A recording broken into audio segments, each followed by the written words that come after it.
history of Outlaw Ranch begins a couple hundred miles away from here in the little town of Winter, South Dakota. And in the 1920s, the railroad ended in Winter, and a young man by the name of Ben Butts arrived in town seeking his fortune. He was nearly penniless when he arrived. He took a job shoveling snow off the walkways, the boardwalks of other businesses in town for 50 cents. He soon acquired some money, little pocket money, and he got himself a peddler's license. And he built a little shanty, started buying goods that everybody needed. He became an early Sam Walton. By 1928, 8 years after he arrived in town, he was in the top 10 people for income tax in the state of South Dakota. He did $300 and some thousand in business a year when most businesses were happy to do $20,000. He became very wealthy. He bought in carloads. He bought everything that he knew people were going to need: bacon, sugar, stick matches, chore gloves, and he sold everything from hat pins, hair pins, to tractors. By the 1930s, he had approximately 80 employees. He was in 5 different locations, different little towns around Winter. Because he was such an entrepreneur and could see what people were going to need, he could buy cheap and he could sell cheap. He said he never stocked items, he sold items. And anyway, his wife was really looking for a place to get away, and they found 190 some acres here in the Black Hills, and about 1928, 1929, if you remember your history, what's happening in the United States in 1929 as the economy goes into deep depression, they bought this land and started building a place here to retreat. Some of the Ben's competitors were a little upset with the way he was dealing. They said he would not take advantage of Native Americans. He treated everyone the same. And one night, someone or some people got some coal tar, black coal tar, and painted on the side of his building, Outlaw. Well, he took that as a badge of honor and changed the name of his trading post to the Outlaw Trading Post. And so when he bought this piece of property, this became the Outlaw Ranch. And so he came here, and they started building, and I have a few pictures. It's amazing what you can find on the internet. If you want to pass some of these around,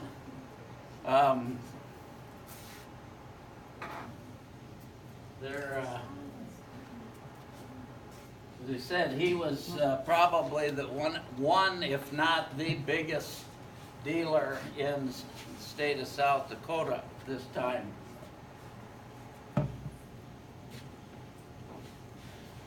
Ben Butts died in 1955, and his wife, Jane, decided to put this place up for sale. And so it was listed. People looked at it. We have very good friends, Vern and his dad, that looked at buying this place. And they said there was just no way they could run enough cattle on this ground to make it pay. It was too expensive. Anyway, in 1958, a group of laymen from Rapid City was looking for a place for a camp, for a Bible camp. And they had been searching, and someone told them about this piece of property. And so they looked at it, came down and they looked and they thought, this would be perfect. And when Jane heard what the intention was, she sold it to this group of laymen for about a third of the appraised value, $45,000. Anyway, there was 8 men from Rapid City that signed a note for $10,000 to make the first payment to secure the loan, and the camp gets started. From 1958 to 1961, this was all volunteer labor that came in here. People from Rapid would come up after work on the weekends.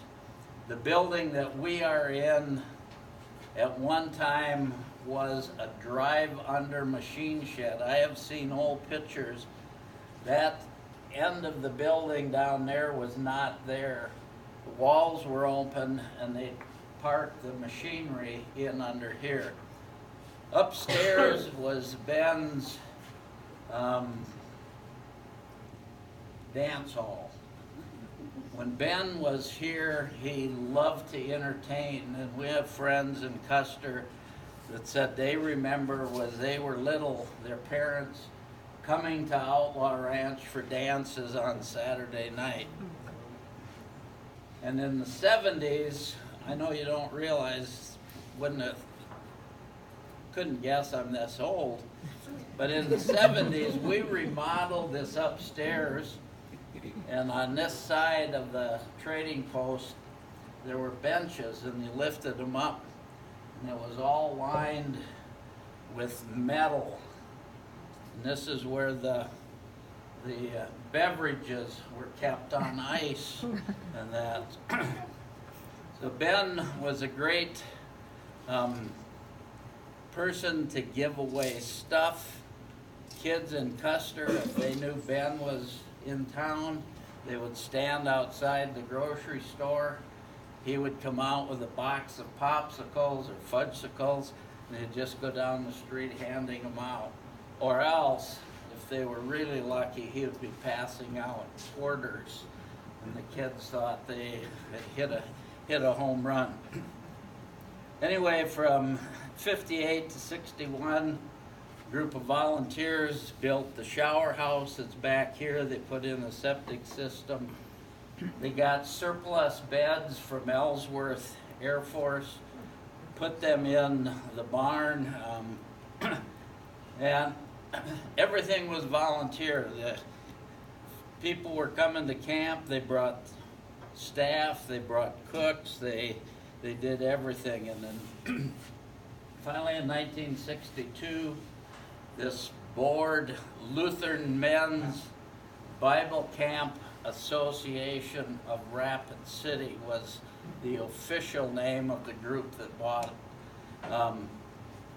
Called a pastor by the name of Dick Borrud, and you guys will have the chance to meet Dick this summer. He spends his summers here in the Black Hills and is a member at Custer Lutheran Fellowship. He was hired to be the director here. And when Dick came, he introduced a very novel idea, something that I'm sure all of you will appreciate. Up until this time in camping everywhere, it was all volunteers. Dick said, we're gonna hire college-age students and we're gonna pay them. Can you imagine that? Paying the counselors. During staff training, they built 19 A-frames. So while you're sitting and learning about policies and procedures, you could have been outside building an A-frame if you'd have been here in '63. Anyway, within 3 years, camper usage went from 200 people to over 1,000 during the summer. During the, in the 70s, 74, 75, again, I know you don't realize I'm this old, but I and Steve Shea remodeled the trading post, put up the knotty pine paneling, put in the fireplace. We remodeled the kitchen. The kitchen used to be right down this post to that last post over to about where the speaker is. That was the kitchen. This was the outside wall. Beyond that, well, you were outside. Anyway, that was done in 74, 75. In the 80s, a whole new sewer and water system was put in. There are 10 the French Creek and spoiler cabins were built. The shower house up here on the hill was put in. And in 1986 Halloween night, the old lodge, the big log lodge that sat up here on the hill, kind of in where the cul-de-sac is, burned to the ground. We came back that fall and started working with architects and people, and the new lodge was built and dedicated in June of 1987. In 1988, Dayspring was built. The Lakota cabins back here that had been A-frames were burned to the ground, and the Lakota cabins were built. 99 to 2000, there was major remodeling. Again, you don't realize I'm this old, but I got to remodel this kitchen twice. This was added, the Lakota room, the canteen, all of this was added during 99 and 2000. And one of the highlights of that addition were bathrooms. Prior to that, there were no bathrooms in the dining hall or kitchen. And during the 2000s, this new play area over here was added. The basketball court was added. Any of you from Minnesota may have heard the name Janet Carvinen. Janet Carvinen had up until a year ago, had the all-time scoring record in basketball in the state of Minnesota. Anyway, she and her husband donated the money to put the basketball court in over here. The Welcome Center was built.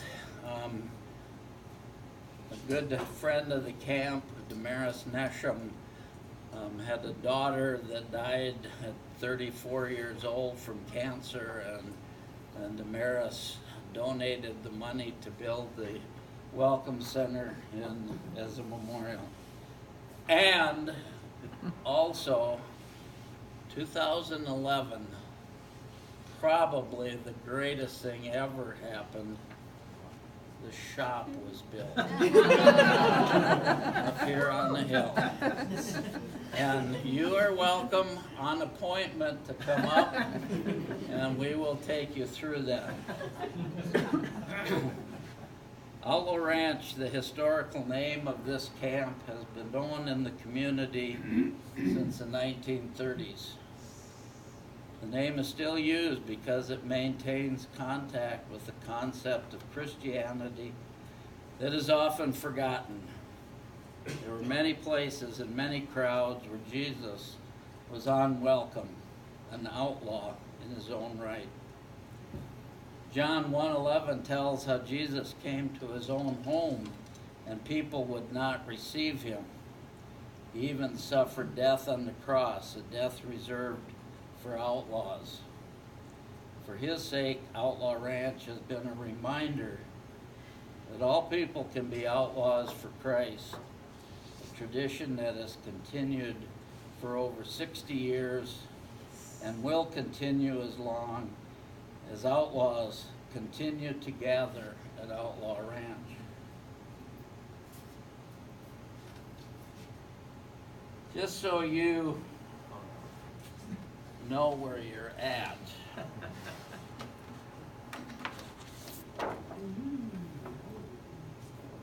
This is Outlaw Ranch taken from a very tall stepladder.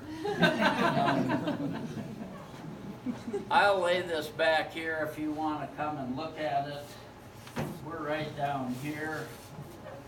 The blue lines are the boundary of Outlaw. So this is the road you would have all come in on, the office, the welcome center down here, basketball court.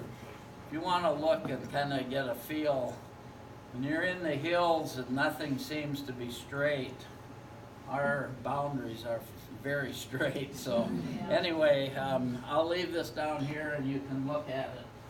So, anyway, that's a brief summary on the history of Outlaw Ranch.